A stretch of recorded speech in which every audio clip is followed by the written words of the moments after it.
Hi friends, +1 വിജയികൾ മുൻവർഷത്തേക്കാൾ കുറവ്. +1 വിജയ ശതമാനം മുൻവർഷത്തേക്കാൾ 5.02% കുറഞ്ഞു. ഈ വർഷം 62.28% വിജയം. കഴിഞ്ഞ വർഷം ഇത് 67.3% ഈ ഒരു വേരിയേഷൻ 5.02% വിജയത്തിൽ വന്നിരിക്കുന്ന അത്രയ്ക്ക് വേരിയേഷൻ വന്നു എന്ന് പറയുമ്പോൾ അതെല്ലാ സ്കൂളിനെയും ബാധിച്ചിട്ടുണ്ടാവും.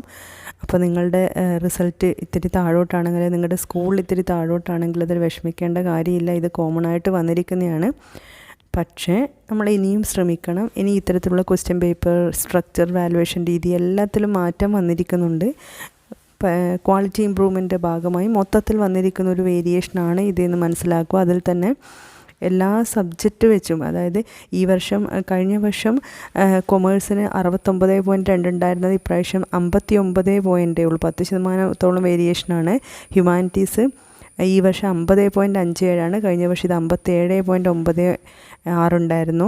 അതുപോലെ തന്നെ സയൻസ് ഈ വർഷം 68.69, കഴിഞ്ഞ വർഷം ഇത് 69.98 ഇങ്ങനെ എല്ലാത്തിനും വേരിയേഷനുണ്ട്. എന്നാൽ ചില സ്കൂളിൽ വലിയ വ്യത്യാസമില്ല എന്നും പറയുന്നുണ്ട് മുൻവർഷങ്ങളെ അപേക്ഷിച്ച്. എന്തായാലും റിസൾട്ടിൽ വേരിയേഷൻ വന്നിരിക്കുന്നുണ്ട്. ഇനി നമ്മളുടെ ക്വാളിറ്റി നമ്മൾ ഇൻഡിവിജ്വലി ഇമ്പ്രൂവ് ചെയ്യേണ്ടിയിരിക്കുന്നുണ്ട് എന്നതിൻ്റെ ഒരു സൂചനയാണ് ആവർത്തിച്ച് റിസൾട്ടുകളിലൂടെ നമ്മൾ കാണുന്നത്. നമുക്ക് നന്നായി വർക്ക് ചെയ്യാം, പഠിക്കാം. Wish you all the best. God bless you.